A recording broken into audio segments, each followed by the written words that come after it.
L'aluminium ne naît pas dans les usines, ni dans les ateliers rutilants équipés de machines ultramodernes, ni dans les bureaux d'études où l'on conçoit de légers fuselages d'avions.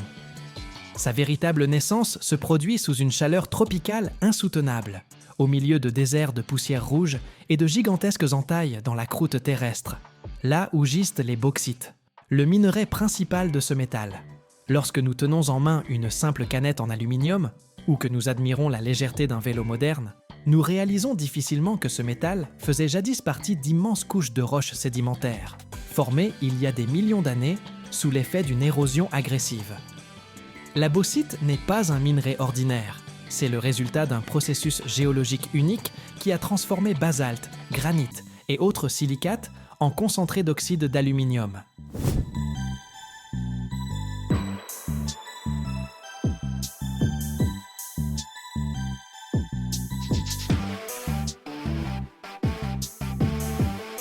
Ces gisements se forment principalement dans les zones tropicales et subtropicales, où l'alternance de longues saisons des pluies et d'un soleil ardent crée les conditions idéales pour la latéritisation.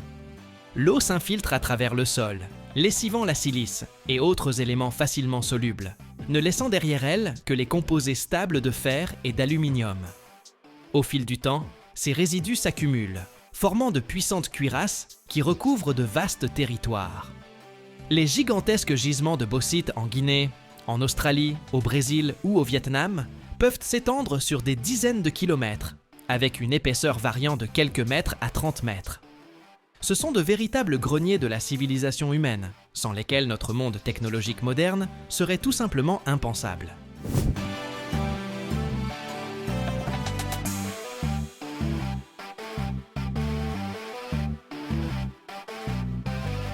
L'extraction de la bauxite impressionne par son ampleur. Lorsque ces gisements se situent effectivement près de la surface, ils sont exploités à ciel ouvert. D'immenses excavateurs sur chenilles et des ensembles rotatifs décapent la couche supérieure du sol, mettant au jour la roche rouge ou ocre jaune. Ce spectacle évoque un paysage martien. Les composés ferreux confèrent au minerai sa couleur rouille caractéristique, tandis que les engins qui œuvrent dans ces carrières paraissent minuscules face à l'étendue des strates dégagées. Le processus d'extraction n'est que le début d'un long parcours. Le minerai de bauxite est un mélange complexe de minéraux, dont les principaux sont la gypsite, la beumite et le diaspore. Loin de ne contenir que des composants utiles, il renferme une quantité importante d'impuretés, telles que des oxydes de fer, de titane et de silicium. C'est précisément pour cette raison que le traitement de la bauxite constitue un défi technologique particulièrement exigeant, en ressources et d'une grande complexité.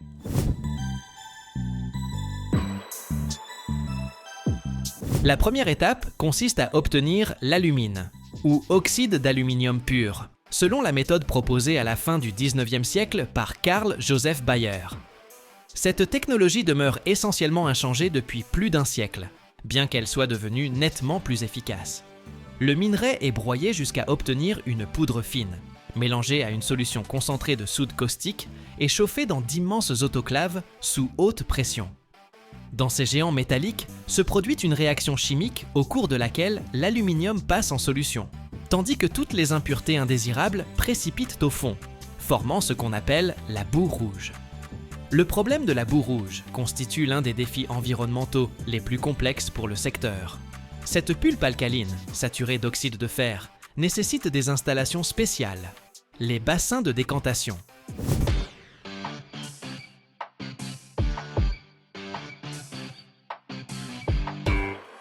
L'utilisation de ces déchets exige d'immenses superficies et un contrôle rigoureux, car l'échelle de production de l'alumine se mesure en millions de tonnes par an.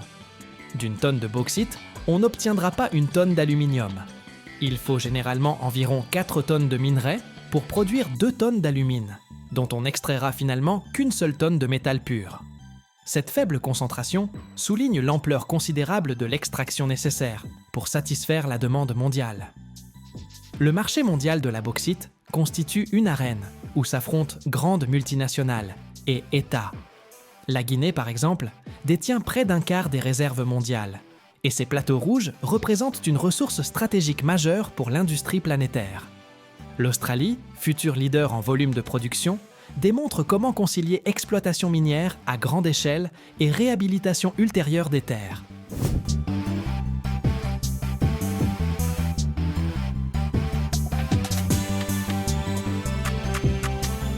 Sur les sites d'anciennes carrières, où hier encore fonctionnèrent des machines géantes, on plante aujourd'hui des forêts d'eucalyptus, tentant de restaurer un écosystème endommagé par l'intervention humaine.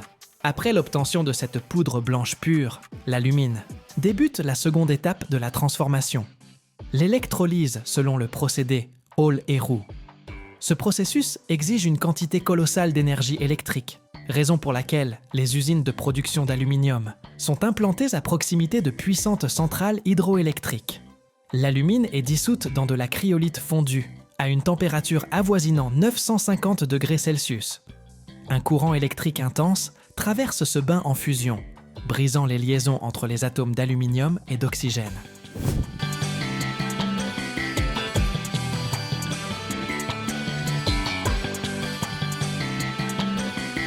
Le métal liquide se dépose au fond de la cuve d'électrolyse, d'où on le pompe périodiquement à l'aide de poches à vide spéciales.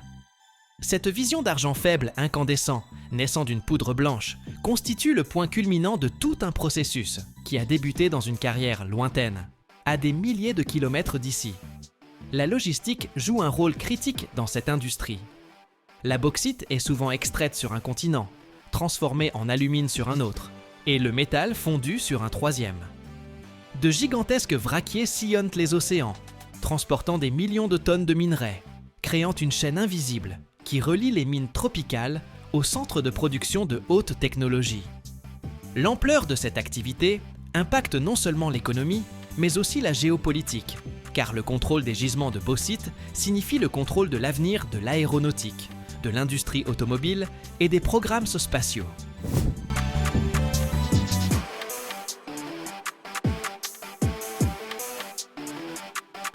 Ce n'est pas pour rien que l'aluminium est surnommé le métal ailé, mais son chemin vers le ciel commence en profondeur sous terre, dans les couches lourdes et humides de roches argileuses.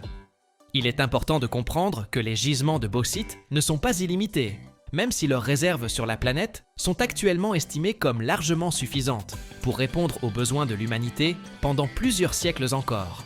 Toutefois, la facilité d'extraction et la forte concentration d'éléments utiles dans ces strates gigantesques font de ce type de minerai le choix privilégié.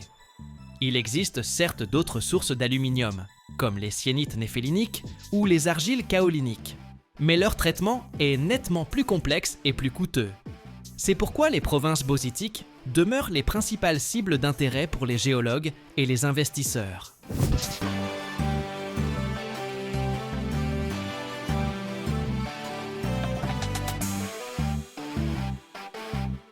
L'évolution de l'aluminium a parcouru un long chemin, d'un métal précieux plus cher que l'or à un matériau omniprésent dans notre quotidien.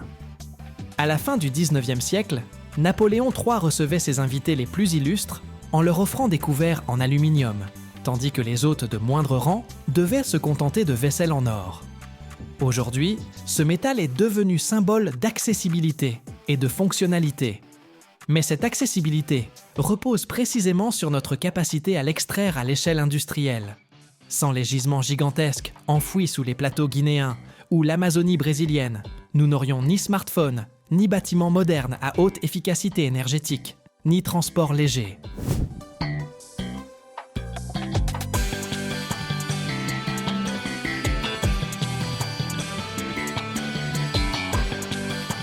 L'extraction à une telle échelle modifie inévitablement le relief de la planète. Lorsque des couches entières de roches sont retirées, le régime hydrologique du territoire change. Les conditions de vie habituelles de la flore et de la faune sont détruites. Les normes modernes d'extraction exigent des entreprises non seulement d'extraire le minerai, mais aussi de rendre la terre à la vie. Le processus de réhabilitation préserve la couche arable supérieure.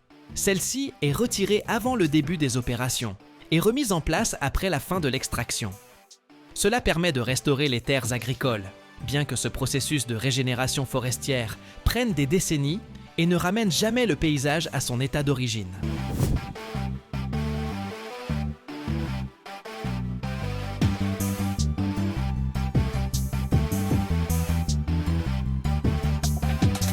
Le recyclage de la bauxite, c'est aussi une histoire d'énergie. Chaque gramme d'aluminium, ce sont des dizaines de kilowattheures d'électricité cristallisée dans le métal. C'est pourquoi on surnomme l'aluminium la banque électrique. Son recyclage ne nécessite que 5% de l'énergie requise pour la production primaire à partir du minerai. Cela fait de l'aluminium l'un des métaux les plus écologiques à long terme, car une fois extrait des gisements de bauxite, il peut être réutilisé quasi indéfiniment, traversant des cycles de refonte sans perdre ses propriétés. Mais tant que la demande pour ce métal croîtra plus vite que les capacités de recyclage, les carrières géantes continueront de s'étendre, s'enfonçant toujours plus profondément dans la terre rouge à la recherche de ces précieux oxydes.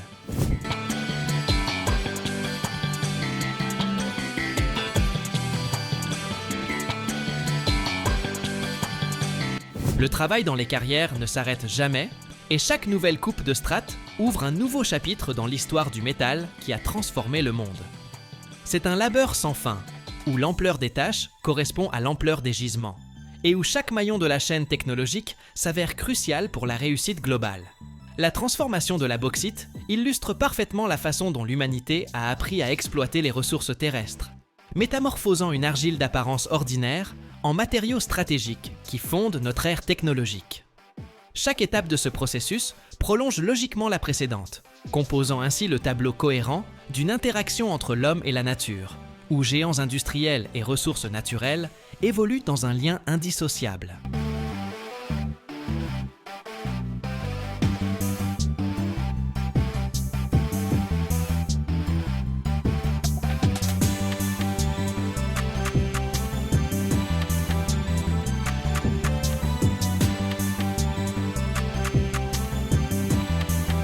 Il existe un métal qui ne rouille pas, ne vieillit pas et ne disparaît jamais.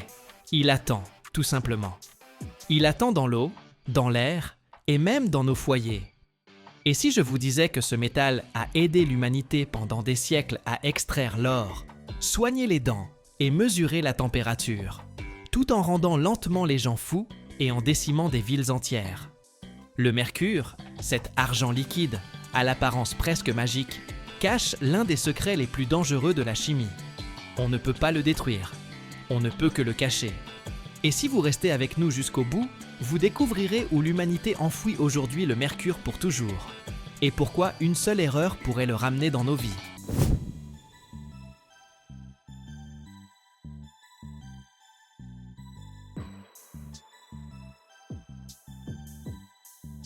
L'histoire du mercure ne commence pas avec des gouttelettes brillantes, mais avec un minéral rouge vif, le cinabre. Pendant des millénaires, les hommes ont utilisé le cinabre comme pigment. Les anciens Chinois et Romains en tiraient une peinture appelée vermillon, dont ils ornaient temples et statues. Toutefois, l'extraction du cinabre s'accompagnait toujours de tragédies. Les ouvriers des mines souffraient de tremblements inexplicables, de délires et de morts prématurées. Le procédé d'obtention du mercure pur à partir du cinabre est assez simple. Le minéral est broyé puis chauffé dans des fours spéciaux. À une température de 357 degrés Celsius, le mercure s'évapore, puis se condense sous forme de lourdes gouttelettes argentées. Cette simplicité d'obtention a fait du mercure une matière première accessible, mais extrêmement dangereuse.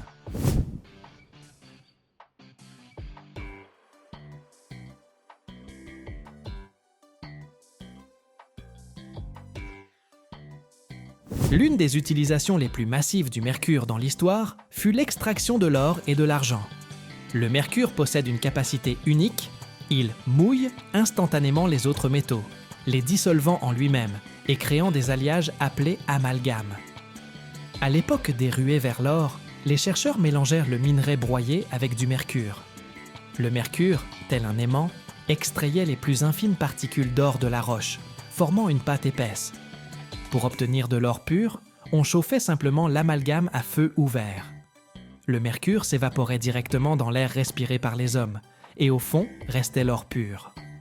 Cette méthode, connue sous le nom d'amalgamation, a conduit à une pollution effroyable des rivières et des sols à travers le monde.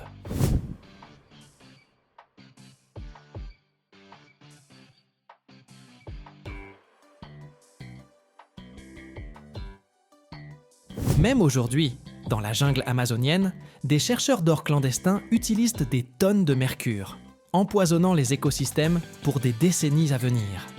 Pendant longtemps, le mercure a été considéré comme irremplaçable dans la science et la vie quotidienne.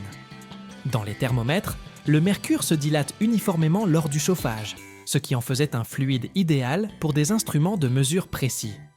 Les interrupteurs au mercure fonctionnaient sans défaillance pendant des décennies, car le mercure liquide conduit parfaitement l'électricité et ne s'use pas.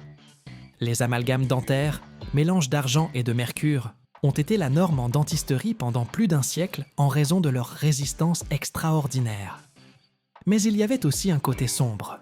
Au XIXe siècle, le mercure servait au traitement des fourrures pour la fabrication de chapeaux en feutre. Les artisans inhalaient constamment des vapeurs de mercure, ce qui attaquait leur système nerveux. C'est de là que vient l'expression « fou comme un chapelier », immortalisée par Lewis Carroll dans « Alice au pays des merveilles ». Les symptômes de l'intoxication, confusion mentale, perte de mémoire et tremblement, sont devenus une maladie professionnelle de branches entières.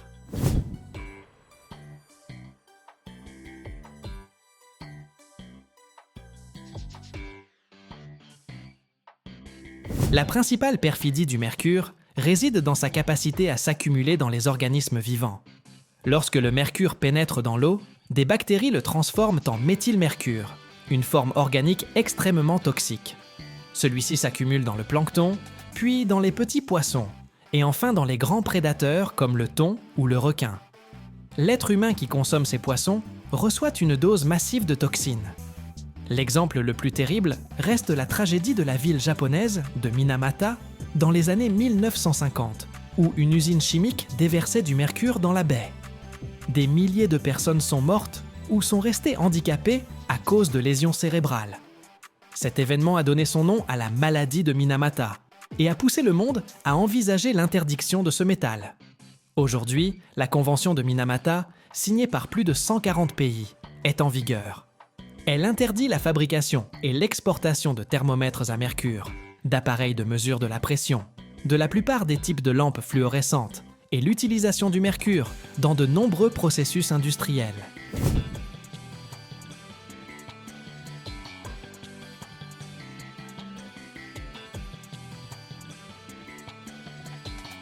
Si un thermomètre à mercure se brise chez vous, c'est une petite catastrophe écologique à l'échelle d'une pièce. Le mercure se disperse en une myriade de minuscules billes qui roulent sous les plinthes et s'enfoncent dans les fibres des tapis. À 20 degrés, elles commencent à s'évaporer activement. Une seule petite bille de mercure peut contaminer l'air d'un espace clos pendant des mois. Les vapeurs de mercure n'ont ni odeur ni goût, ce qui en fait un tueur invisible. Comme on ne peut ni brûler ni dissoudre complètement le mercure, car c'est un élément chimique indestructible, la seule solution consiste à l'extraire totalement et à le confiner. Tout commence dans des usines spécialisées, où arrivent des millions de lampes fluorescentes usagées, de vieux appareils médicaux et des capteurs industriels.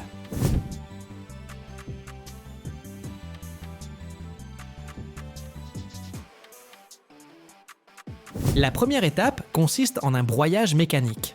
Les lampes, par exemple, sont introduites dans un broyeur hermétique qui transforme le verre, les culots en aluminium et le revêtement de mercure en fines particules. Ce mélange ressemble à des déchets ordinaires, mais il est extrêmement toxique. Chaque tonne contient plusieurs kilogrammes de mercure. D'ailleurs, le mercure est incroyablement lourd. Une bouteille d'1 litre de mercure pèse plus de 13 kg. Si vous tentiez de soulever un seau de mercure, vous soulèveriez 136 kg, l'équivalent de 2 hommes adultes. Vient ensuite le procédé principal, la désorption thermique sous vide. Ce mélange est chargé dans d'immenses fours-réacteurs en acier. La particularité réside justement dans le vide. En évacuant l'air, on abaisse la température d'ébullition du mercure. Les fours chauffent le mélange entre 300 et 400 degrés. Dans ces conditions, le mercure s'évapore intensément, se séparant des débris de verre et de métal. Le système sous vide aspire ces vapeurs toxiques, ne leur laissant aucune chance de s'échapper vers l'air de l'atelier.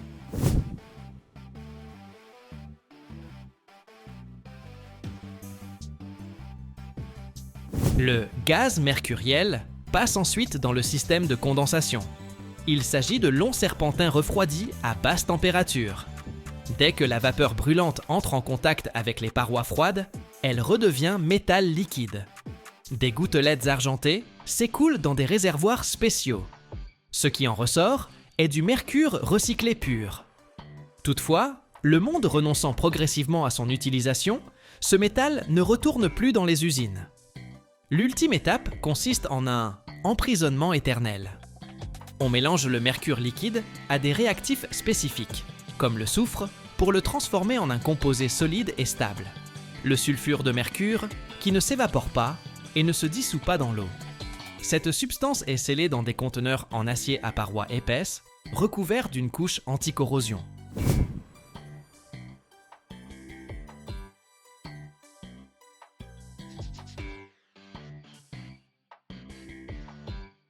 Ces conteneurs sont acheminés vers des sites de stockage souterrains, situés à plusieurs centaines de mètres de profondeur, dans d'anciennes mines de sel abandonnées ou des massifs granitiques. Là, dans une sécheresse absolue et sous surveillance électronique permanente, le mercure est conservé durant des décennies. C'est le seul moyen de garantir que cet argent liquide ne rejoindra jamais les nappes phréatiques et ne reviendra pas jusqu'à nous par le biais du poisson ou de l'eau potable. L'élimination est coûteuse et complexe, mais c'est le prix que l'humanité paie pour la sécurité des générations futures.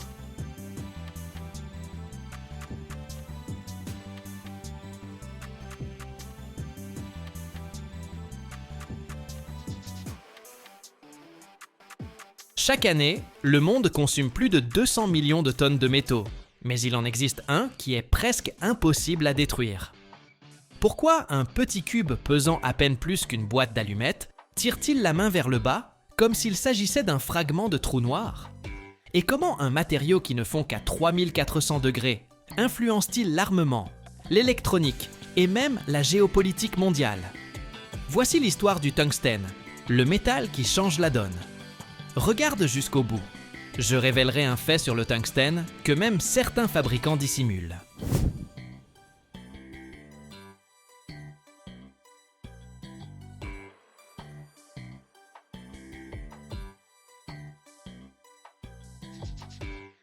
Le tungstène est l'un des métaux les plus lourds que nous ayons. Sa densité dépasse celle du plomb, se rapproche de celle de l'or et ne le cède que légèrement à l'osmium, le champion toute catégorie des poids lourds. Dans la main, un morceau de tungstène donne une impression d'injustice. Ce petit cube métallique bien propre, qui devrait logiquement être léger, tire en réalité la paume vers le bas, comme s'il contenait quelques centaines de briques invisibles. Mais ce n'est que le commencement. Le véritable super-pouvoir du tungstène n'est même pas son poids, c'est son tempérament face aux températures extrêmes. La résistance thermique du tungstène est devenue légendaire. Température de fusion supérieure à 3400 degrés Celsius. Aucun compromis, aucun point faible. Il ne se contente pas de supporter des conditions infernales, il s'y sent comme chez lui.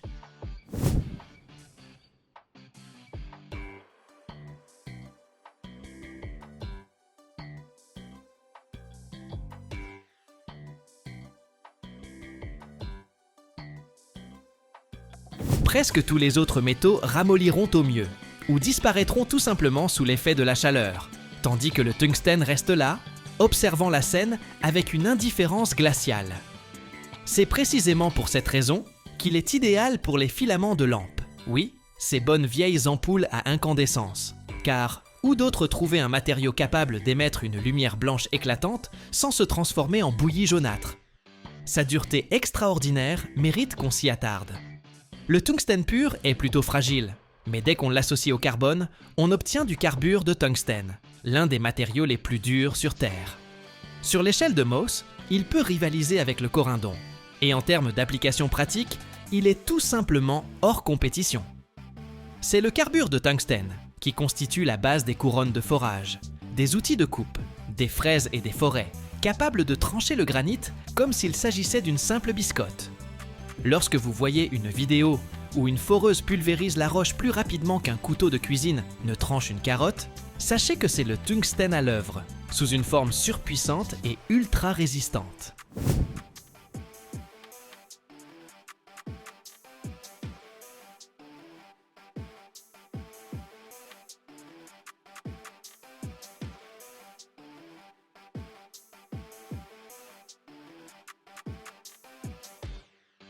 Dans le domaine de la défense, les alliages de tungstène servent à fabriquer des projectiles sous-calibrés et des éléments perforants.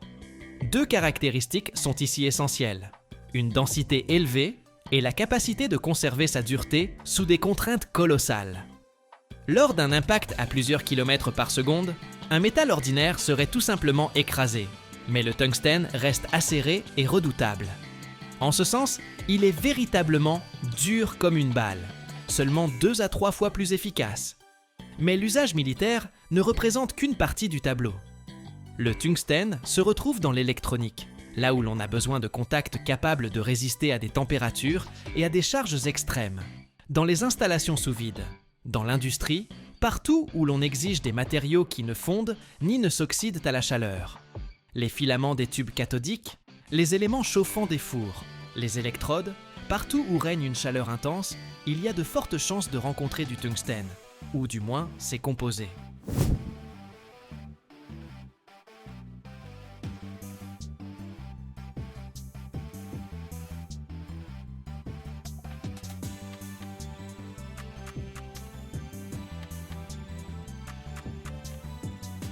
Le métal lui-même se rencontre rarement dans la nature. Il ne traîne pas dans les gisements comme le fer, et n'apparaît pas à l'état pur comme l'or natif. Il faut l'extraire de minéraux, la wolframite et la scheelite. Le processus est complexe, comporte plusieurs étapes, exige une énergie considérable, mais c'est précisément ce qui explique pourquoi le tungstène coûte si cher, et pourquoi tous les pays ne peuvent pas simplement décider d'en lancer la production. Mais la demande est tellement énorme que l'industrie traverse patiemment et obstinément toute cette quête technologique. Le tungstène présente également un intérêt particulier. Il résiste remarquablement à la corrosion. Pluie, sel, acidité, tout cela représente pour lui à peu près ce que représentent de légères éraflures pour un char d'assaut. Grâce à cette propriété, les alliages de tungstène servent là où d'autres métaux se dégradent, 3 à 6 fois plus rapidement. Et si l'on met de côté le jargon scientifique, on obtient une histoire très simple. C'est un métal qui ne craint ni le poids, ni la pression, ni les températures, ni les chocs, ni le temps.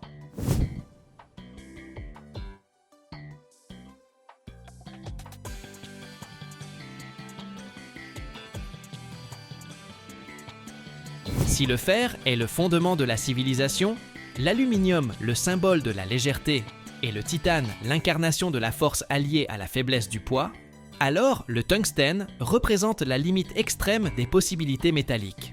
Densité, dureté, résistance à la chaleur et endurance, tout converge en un seul point, et tout est poussé au maximum.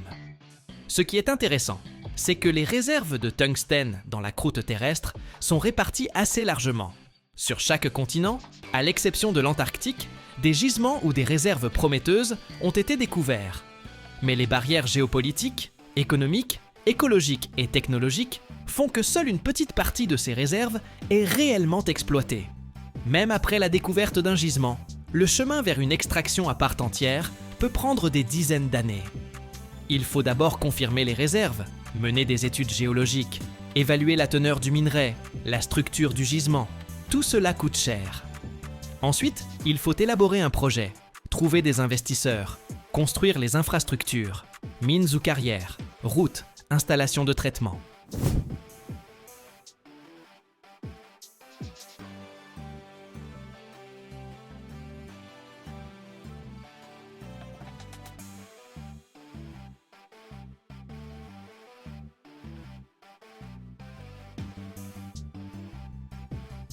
Sans investissements importants et sans demande stable, cela ne fonctionne pas. Tous les gisements ne présentent pas une concentration suffisante en tungstène, ou contiennent ce qu'on appelle un minerai subéconomique, c'est-à-dire un minerai dont la teneur en métal ou la complexité d'extraction rendent l'exploitation commerciale peu rentable. Dans de tels cas, même si la ressource est techniquement connue, les coûts économiques peuvent dépasser les profits potentiels. L'extraction de minerais de tungstène est souvent liée à l'exploitation minière de gisements complexes, skarnes, filons, gisements hydrothermaux et autres. Parfois, les minerais sont mélangés à d'autres éléments, ou se trouvent dans des conditions géologiques difficiles, des régions éloignées, ou nécessitent des technologies coûteuses de concentration et de traitement. De plus, les exigences environnementales, gestion des déchets, contrôle des émissions, circuits d'eau, ajoutent encore au coût. Si un pays ou un investisseur n'est pas prêt à supporter de telles dépenses, le développement est freiné ou ne démarre jamais.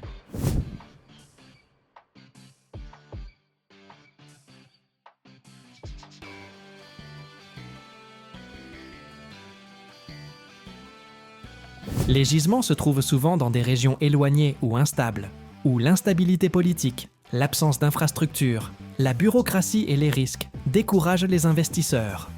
De plus, une partie des plus grandes zones d'extraction et de transformation est concentrée dans quelques pays, ce qui leur confère un avantage stratégique sur le reste du monde. En conséquence, même si d'autres pays possèdent des ressources, celles-ci peuvent être inaccessibles ou économiquement non rentables. Il arrive également fréquemment que d'anciennes mines ferment leurs portes, en raison de l'épuisement du minerai, des fluctuations des prix sur le marché, de l'augmentation des coûts d'extraction, ou encore des restrictions environnementales.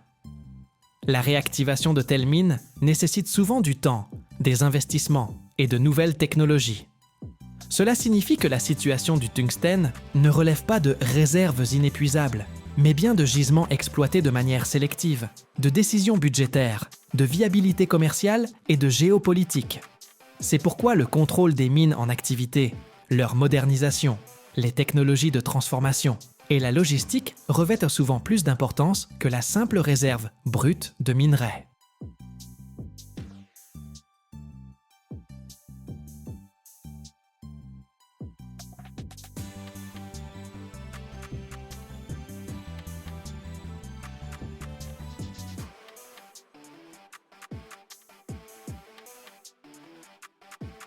Et si je vous disais qu'il existe un métal si léger qu'il semble faux, mais suffisamment résistant pour soutenir le fuselage d'un avion, et que ce métal peut être extrait simplement de l'eau de mer? Cela semble impossible, n'est-ce pas?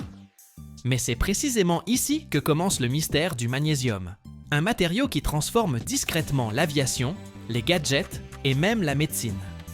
Et le plus fascinant, à la fin de cette vidéo, vous découvrirez un fait sur ce métal qui bouleversera votre perception de l'industrie moderne. Alors, attachez vos ceintures. Nous plongeons dans un univers où la légèreté peut surpasser l'acier.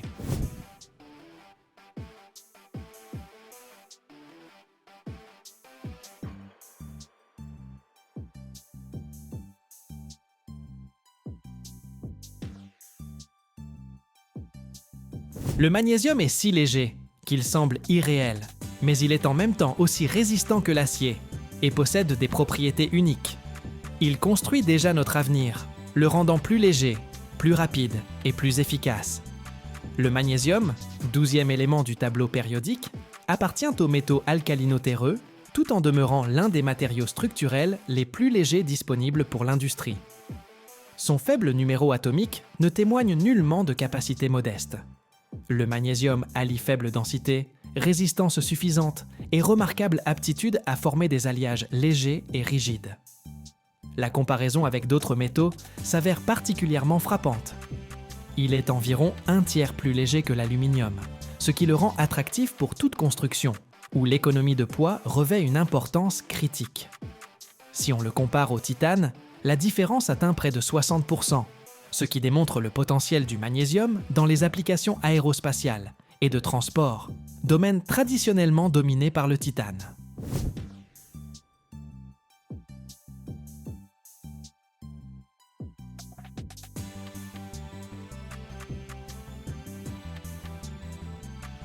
Et enfin, le magnésium est 4 fois plus léger que l'acier, tout en offrant, grâce à ses alliages, une résistance suffisante pour de nombreuses applications techniques.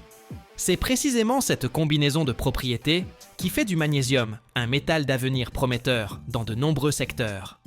Imaginez un peu, vous pouvez créer une pièce aussi résistante que l'aluminium, mais pesant 3 fois moins. Ce n'est pas simplement extraordinaire, c'est une véritable révolution pour de nombreux domaines. Il présente une couleur blanc argenté, s'oxyde facilement à l'air, en formant une pellicule protectrice, et, fait intéressant, peut brûler avec une flamme d'un blanc éblouissant. Une propriété autrefois exploitée dans les anciens flashs photographiques. Le magnésium est un élément extrêmement abondant, ce qui le rend d'autant plus attractif. Il occupe le 8e rang parmi les éléments les plus répandus dans la croûte terrestre et le 3e rang parmi les éléments dissous dans l'eau de mer. Et oui, l'océan constitue une source immense de magnésium.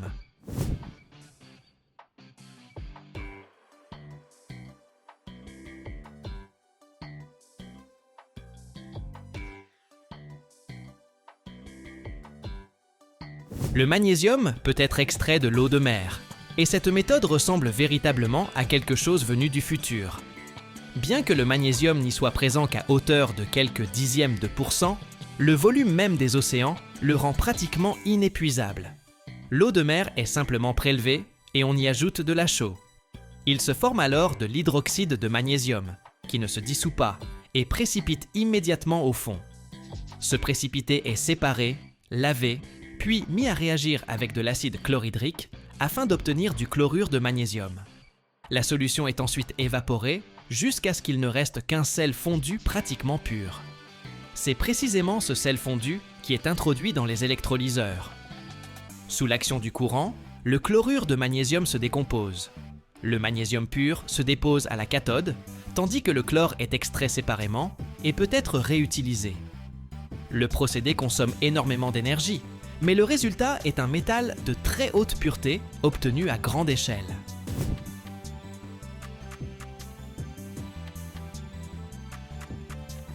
La seconde méthode est plus terrestre, car elle repose sur l'extraction de minéraux, la dolomite et la magnésite.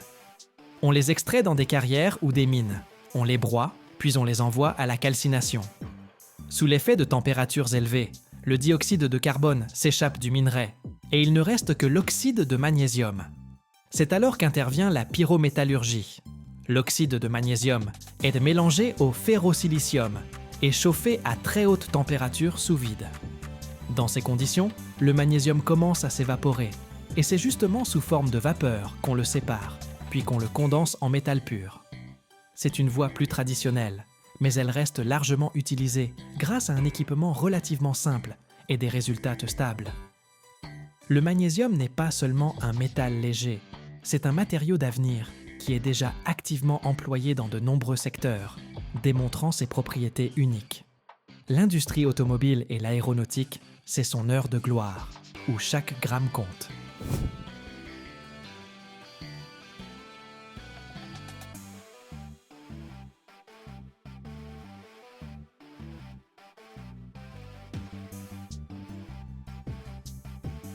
Plus une voiture ou un avion est léger, moins il consomme de carburant, et moins il rejette de substances nocives dans l'atmosphère. Imaginez si la carrosserie de votre véhicule n'était pas en acier, mais en alliage de magnésium. Cela rendrait le transport plus rapide, plus économique et plus écologique. Les alliages de magnésium sont utilisés pour les carters de moteur et les transmissions, où une résistance élevée est nécessaire avec un poids minimal. Les jantes légères et robustes en magnésium améliorent la maniabilité et réduisent la charge sur la suspension. Les éléments de siège et de tableau de bord deviennent plus compacts, tandis que les parties de carrosserie résistent mieux à la corrosion. Dans l'aviation et l'industrie spatiale, le magnésium est idéal pour les composants légers des avions, fusées et satellites, où chaque gramme vaut son pesant d'or, permettant d'augmenter l'autonomie des vols et la manœuvrabilité des appareils.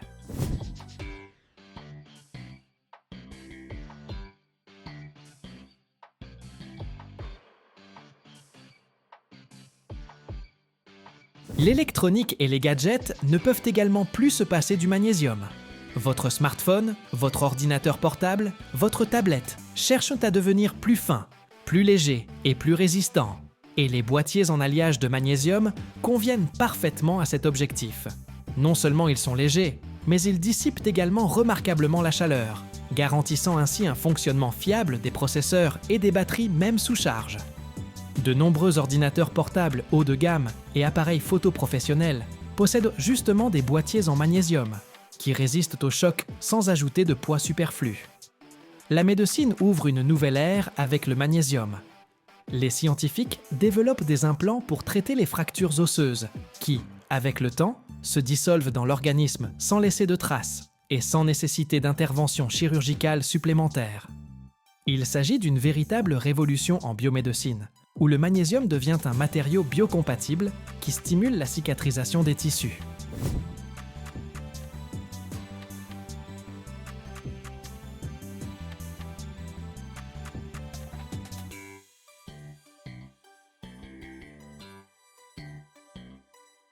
Les alliages et la métallurgie constituent un autre domaine où le magnésium s'avère indispensable. Il représente un élément d'alliage essentiel dans de nombreux alliages d'aluminium, et l'ajout d'une petite quantité de magnésium rend l'aluminium considérablement plus résistant et plus stable face à la corrosion. Par exemple, les alliages aluminium-magnésium sont largement utilisés dans l'industrie maritime pour les coques de navires, capables de résister à l'eau salée, ainsi que pour la fabrication de canettes de boissons à la fois légères et inoxydables. La pyrotechnie et l'éclairage exploitent la flamme blanche éclatante du magnésium.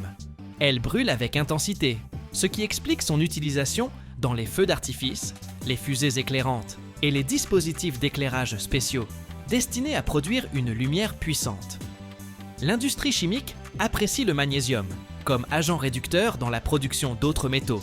Le titane par exemple, et comme catalyseur dans des processus chimiques complexes, accélérant les réactions sans nuire à l'environnement.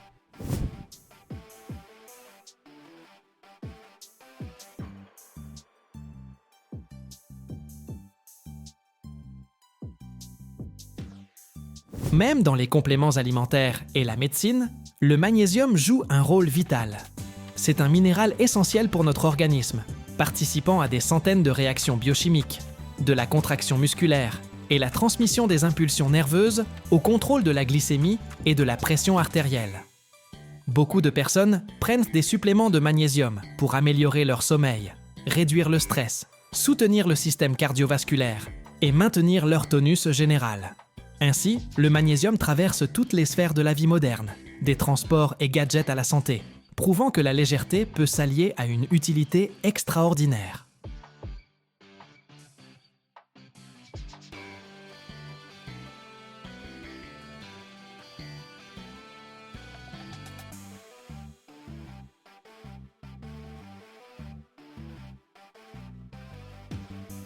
Chaque année, le monde produit plus de 100 millions de tonnes d'acier, mais seule sa partie la plus résistante devient le cœur des ponts géants. En Chine existe une usine où naissent des chaînes d'acier longues, comme un homme, et pesant plus de 3 tonnes. Chaque maillon se forme ici sous une pression de dizaines de milliers de tonnes, pour ensuite maintenir des villes entières au-dessus de l'eau. Ça semble être une force créée par les dieux du métal, mais c'est de la science exacte, où même une micro-fissure peut décider du sort d'un pont. Comment, à partir d'un morceau d'acier informe, naît un maillon capable de résister à un tremblement de terre? Restez jusqu'à la fin et vous verrez comment on crée la colonne vertébrale des ponts les plus puissants de la planète.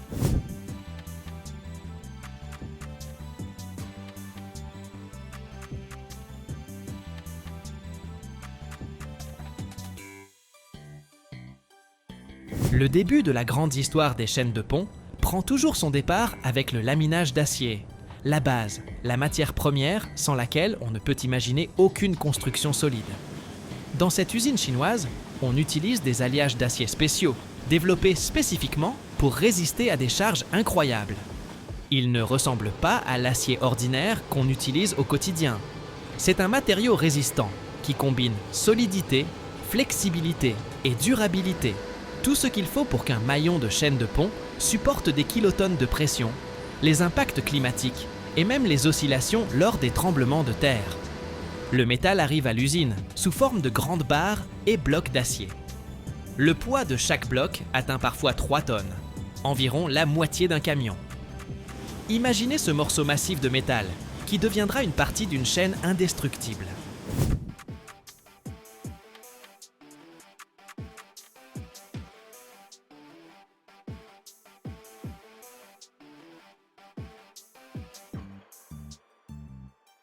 Chaque bloc passe par un traitement préliminaire pour obtenir une structure homogène sans micro-fissures ni défauts, car même la moindre faiblesse peut mettre en danger la sécurité de tout le pont. Ces alliages d'acier sont créés pour être non seulement ultra résistants, mais aussi conserver leur élasticité, car les structures de pont sont constamment soumises à des charges dynamiques. Elles oscillent sous le vent, se dilatent et se contractent avec les variations de température, résistent aux chocs et même au mouvement du sol. C'est pourquoi la chaîne doit être un peu vivante, flexible mais stable. Le processus technique commence par une vérification rigoureuse de la composition chimique de l'acier.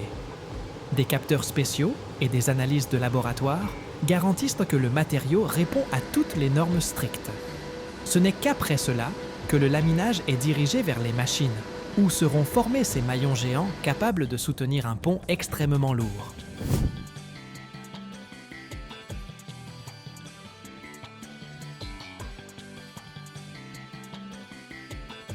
Le laminage passe par d'énormes presses à vis, des machines capables d'extraire du métal la forme du futur maillon.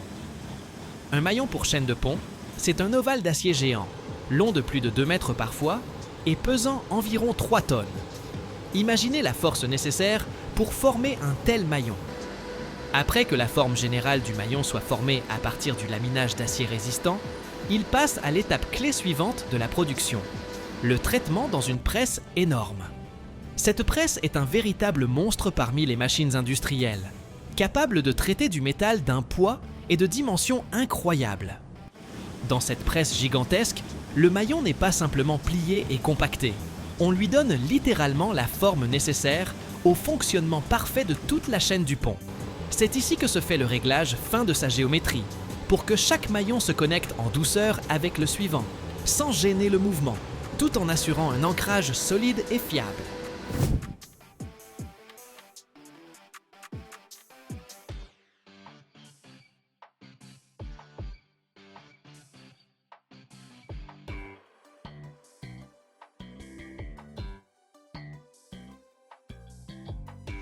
Le processus semble incroyablement complexe et précis. Le métal dans la presse subit d'énormes pressions. Des milliers, parfois des dizaines de milliers de tonnes de force, comprimant le maillon au point qu'il acquiert les dimensions et la forme nécessaires. Il est très important que la surface du maillon reste lisse et solide, car toute fissure ou irrégularité peut causer une rupture, ce qui est inadmissible pour un élément aussi crucial d'une structure de pont. En même temps que le pliage, se produit une compaction de la structure du métal. Ce processus augmente la résistance interne du maillon, le rend plus résistant aux chocs et durable dans diverses conditions climatiques et d'exploitation. Le résultat, le maillon n'est pas seulement géant en taille et en poids, il est aussi incroyablement résistant.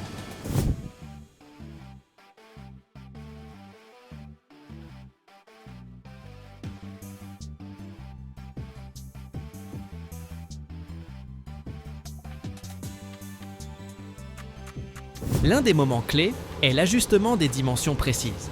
Les maillons doivent être parfaitement compatibles pour former, une fois assemblés, une chaîne mobile mais solide. Le maillon suivant doit passer librement à travers le précédent sans blocage, mais en même temps ne pas permettre de jeu ou de relâchement. Chaque détail a un impact colossal sur la fiabilité globale du pont. La précision avec laquelle fonctionne la presse est atteinte grâce au contrôle informatique et aux capteurs qui surveillent non seulement la pression, mais aussi la forme du métal en temps réel. C'est un processus hautement technologique qui combine de nombreuses machines et personnes pour créer un produit parfait. Après être sorti de la presse, le maillon passe à un traitement supplémentaire. Meulage, polissage, inspection. Là, il est vérifié pour détecter les plus petits défauts. On mesure sa taille exacte et on évalue sa préparation à l'assemblage en chaîne.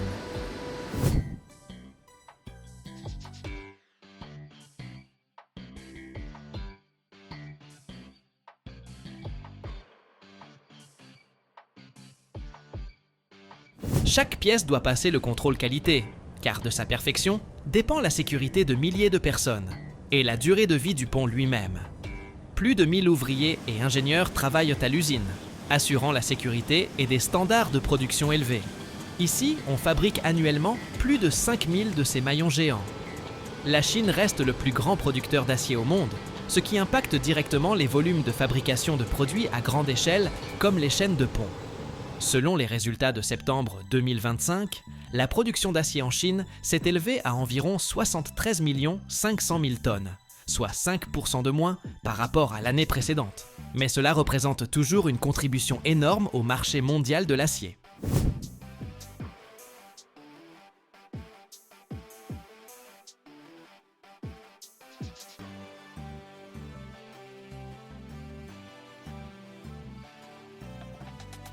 Le nombre total de ponts en Chine, équipés de tels systèmes suspendus, dépasse déjà 4000, et ce chiffre continue d'augmenter activement car le pays développe constamment son infrastructure de transport, dans le but d'améliorer la logistique et les connexions entre les régions.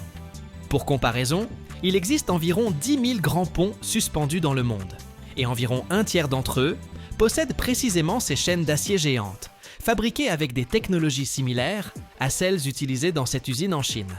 La croissance des exportations d'acier chinois a un impact substantiel sur les prix mondiaux de ces produits métalliques.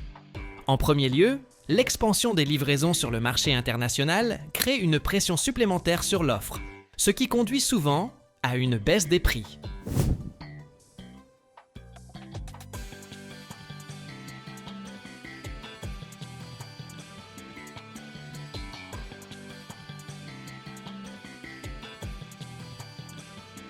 Au cours des 2 dernières années, la Chine a établi un record en volume d'exportation d'acier, qui ont dépassé 110 millions de tonnes, et on s'attend à ce que cette tendance de croissance des exportations se maintienne. Parallèlement, la production intérieure d'acier en Chine diminue, et la consommation chute, ce qui oblige les producteurs à chercher des marchés extérieurs. En conséquence, il y a un risque de saturation du marché mondial, et les producteurs locaux dans d'autres pays ressentent la nécessité de baisser leurs prix pour rester compétitifs. L'Italie prévoit pour 2026 l'achèvement du plus grand pont suspendu au monde, dont la longueur dépassera 3 km. Pour de tels ponts, des chaînes d'acier ultra résistantes sont nécessaires pour soutenir les structures dans les zones à risque sismique, ce qui confirme l'application future des technologies de fabrication de maillons géants.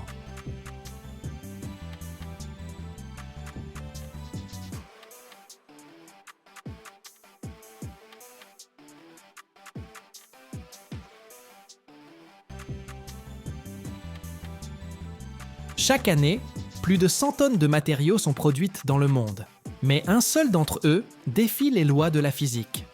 Ce n'est ni du métal, ni du plastique. C'est le graphène. Un matériau plus fin que l'ADN humain, mais 200 fois plus résistant que l'acier. Imaginez, une seule de ces couches pourrait supporter le poids d'un éléphant en équilibre sur la pointe d'un crayon. Il est plus léger que l'air, transparent comme le verre, et en même temps, il conduit le courant mieux que le cuivre. Mais le plus fascinant, c'est que nous ne connaissons toujours pas les limites de ses possibilités. Regardez jusqu'à la fin. Vous découvrirez comment quelque chose de presque invisible pourrait changer l'avenir de toute l'industrie.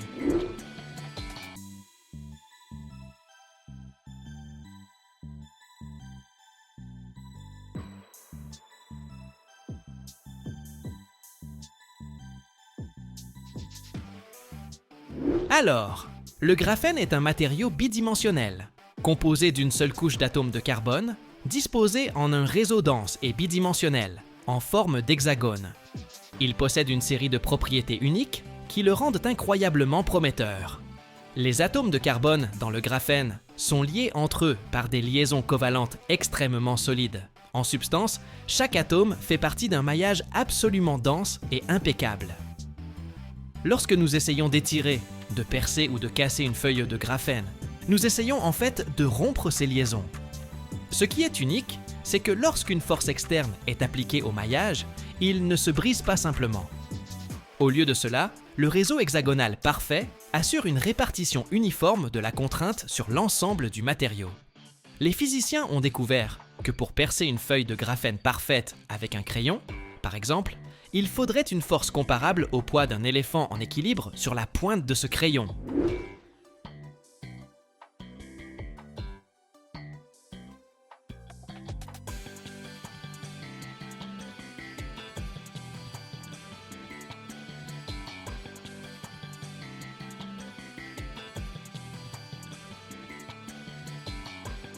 Pourquoi parlons-nous spécifiquement de poids ? C'est un point d'une importance capitale.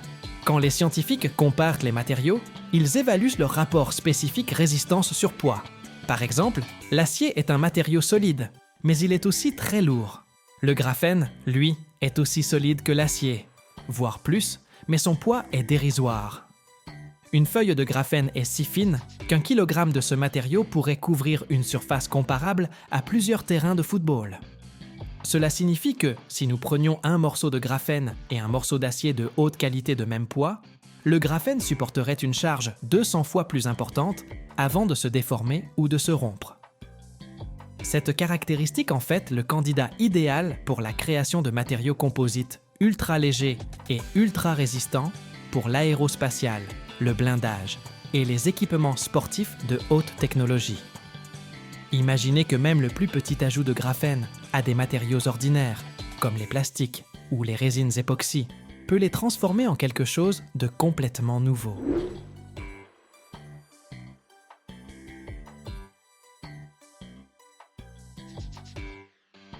Les scientifiques travaillent déjà à la création de gilets pare-balles ultra fins mais impénétrables, qui pèsent beaucoup moins que les blindages traditionnels en Kevlar.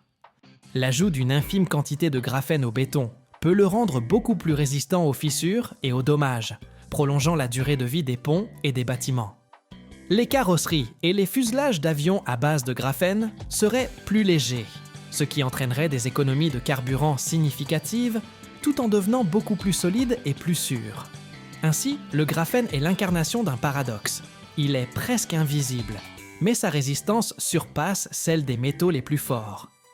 Cela ouvre une ère entièrement nouvelle en sciences des matériaux, où les matériaux sont à la fois légers, flexibles et d'une solidité inégalée. La production de graphène est un véritable casse-tête pour les scientifiques.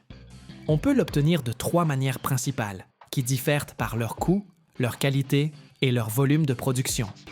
Imaginez que vous deviez fabriquer une feuille très fine, mais qu'elles doivent être parfaites.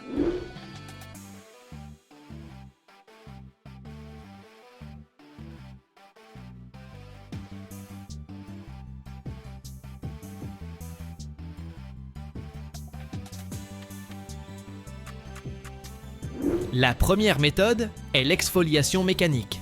C'est de cette manière que le graphène a été découvert. Ici, tout est simple. On prend du graphite ordinaire, qui est un empilement de couches de carbone, et on essaie d'en détacher une seule et unique couche. Les scientifiques ont littéralement utilisé du ruban adhésif pour arracher les couches à plusieurs reprises, jusqu'à ce qu'il ne reste sur le ruban que cette fameuse couche monoatomique recherchée. Cela donne le graphène le plus pur et le plus parfait, un véritable diamant pour la recherche fondamentale. Mais le problème est évident, cette méthode est terriblement lente, impossible à mettre à l'échelle et ne convient qu'au laboratoire. La deuxième approche est l'exfoliation chimique. On l'utilise quand on veut obtenir beaucoup de graphène pour l'ajouter dans des batteries, des plastiques ou des encres. Ici, on ne joue pas avec du scotch, on sort l'artillerie lourde chimique. On plonge le graphite dans des acides et des oxydants très puissants, qui s'infiltrent entre les couches de carbone et commencent à les écarter. Le résultat est un mélange épais.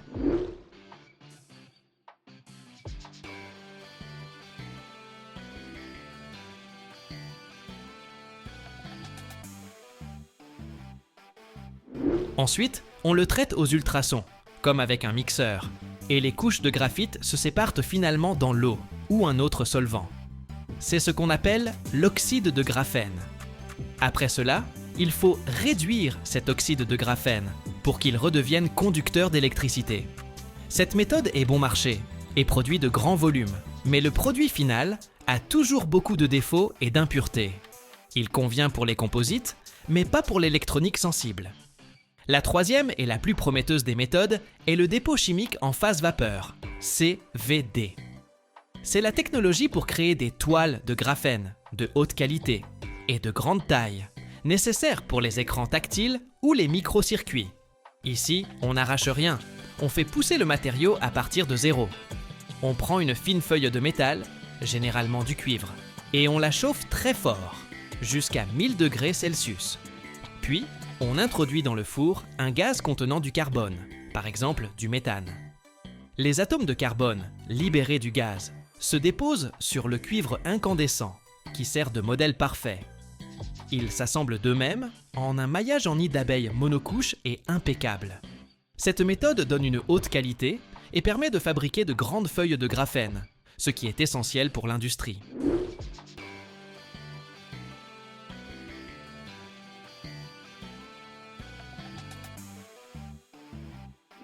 Le plus difficile après cela est de retirer délicatement le film de graphène du support métallique et de le transférer sur le matériau souhaité, par exemple un plastique flexible sans endommager sa structure fragile.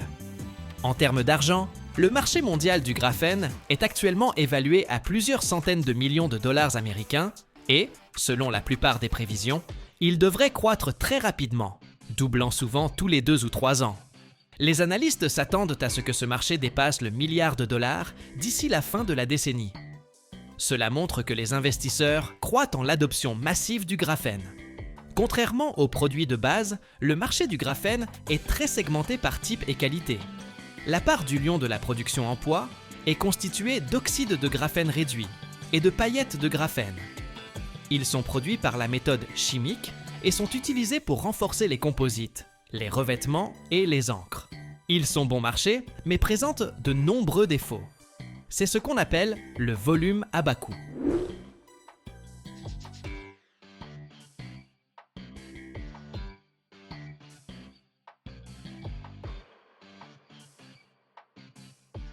Et qu'en est-il de la haute qualité? La plus petite part en poids, mais la plus chère en valeur, est le graphène monocouche pur sous forme de film. Il est nécessaire pour l'électronique de haute technologie et est très coûteux en raison de la complexité de sa production et de son transfert. Le marché de la production de graphène est très fortement concentré en Asie, en particulier en Chine. Les entreprises chinoises sont les leaders mondiaux dans la production de grands volumes de graphène pour les batteries et les supercondensateurs, celui-là même qui est fabriqué par la méthode chimique. Les entreprises européennes et américaines, quant à elles, se concentrent généralement sur le développement de formes de graphène plus high-tech et plus pures, c'est-à-dire des films pour les industries aérospatiales et électroniques.